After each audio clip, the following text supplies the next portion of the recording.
I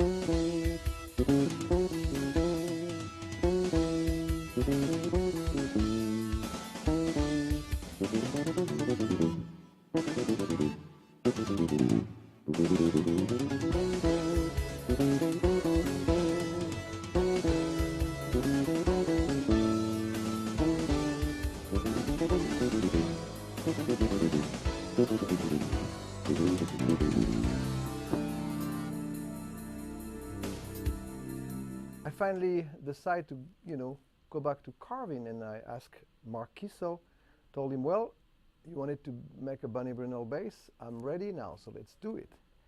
So Mark wanted to know, well, what is it that needs to be done to make it a good bass? Say, well, most of the instrument, including the famous Fender, main problem is the balance. That was the first thing.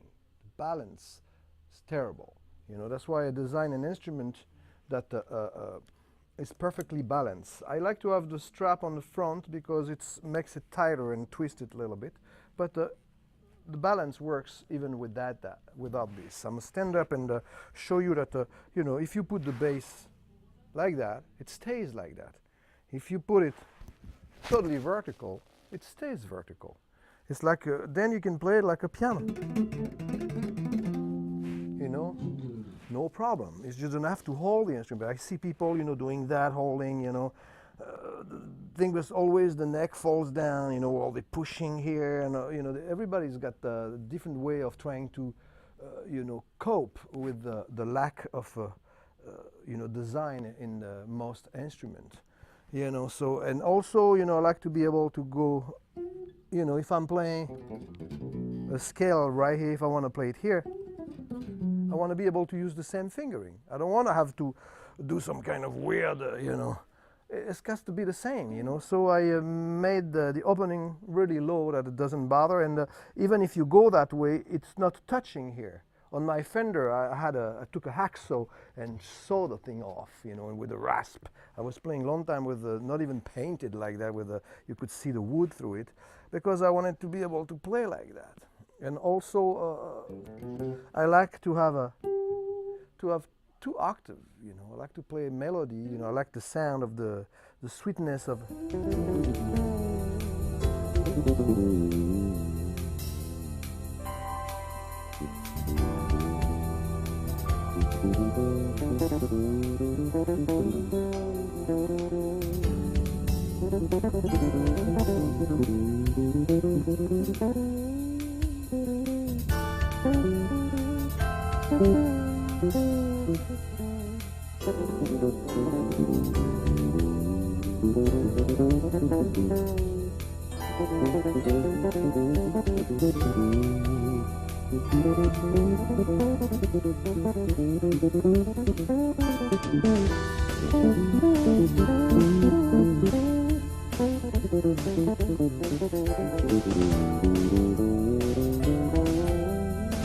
Here on a Carvin, if you pull the volume, then you have only the pickup. For instance, you're hearing the sound of only that pickup. I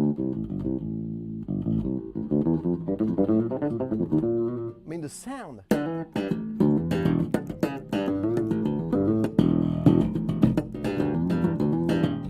This is like a fantastic with nothing, not using any of the EQ or whatever. The instrument sounds good from the start.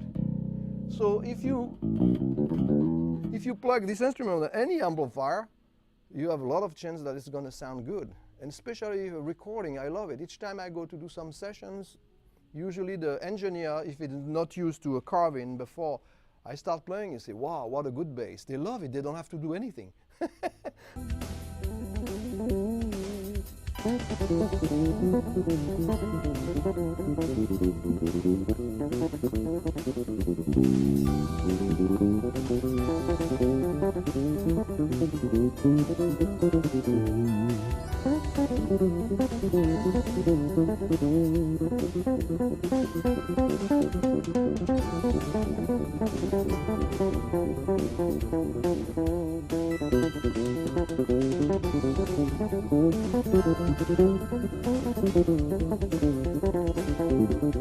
My my 5-string model has an asymmetrical neck, which means it's thinner here than it is here. And it's great because it's really stabilized, because you have more pressure on the low string than the high string, and on top of it, when you're playing, it doesn't feel like a 2x4, you know. It's really like a 5-string with a 4-string with an extra string right here. It really feels like that. You don't have to some basses are like so hard to play as soon as you have a 5-string comparing to the 4, but these are really easy. If you look at the finish, the way they make, the little details here, there's no bubbles, nothing. Comparatively to many other guitar makers, the craftsmanship of Carvin is just impeccable.